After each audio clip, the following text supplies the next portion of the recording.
अस्सलाम वालेकुम व्यूअर्स, मैं हूं एहसन कुरैशी एडवोकेट। आज हम डिस्कस करेंगे कि अगर घर के अंदर से कोई शख्स चोरी करता है तो उसकी क्या सज़ा है, और अगर कोई शख्स किसी मोटरसाइकिल की, कार की, स्कूटर वगैरह की या गाड़ी की वो चोरी करता है तो उसकी क्या सज़ा है और कौन सा सेक्शन इसको अट्रैक्ट करेगा। पाकिस्तान पीनल कोड का सेक्शन 380 उसके अंदर लिखा हुआ है थेफ्ट इन डिवेलिंग हाउस, यानी कि डिवेलिंग हाउस वो कहता है कि जब कोई शख्स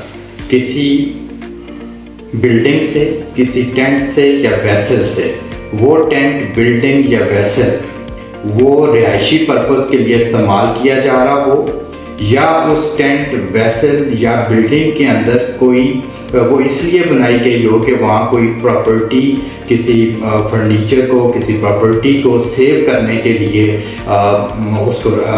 यूज़ किया जा रहा हो, जिनके जैसे कि जो वेयर हाउसेस होते हैं। तो दोनों सूरतों में वो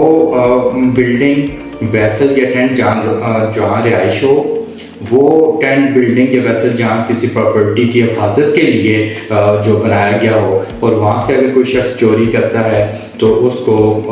जो सेक्शन अट्रैक्ट करेगी वो 380 होगी, और उसकी जो सज़ा है वो 7 साल तक उसकी कैद की सज़ा हो सकती है उस शख्स को, और उसके साथ साथ जो है जुर्माना भी होगा। अब उसके बाद आ जाते हैं 381A, 381A। अगर कोई शख्स किसी कार की, मोटरसाइकिल की या व्हीकल की वो चोरी करता है तो उस शख्स को जो सज़ा होगी वो 7 साल तक कैद की सज़ा हो सकती है, और उसके साथ साथ उसे जुर्माना भी होगा, और वो जो जुर्माने की अमाउंट होगी वो स्टोलन प्रॉपर्टी के, यानी कि जो कार है या मोटरसाइकिल है या स्कूटर है, जो चीज़ चोरी की है उसकी अमाउंट से ज़्यादा वो वैल्यू नहीं हो सकती, मगर जुर्माना भी होगा। ये दोनों जो ऑफेंस है 380 और 381A, ये दोनों चोरी के ऑफेंसेस जो हैं ये नॉन अवेलेबल हैं, इनमें ज़मानत नहीं होती।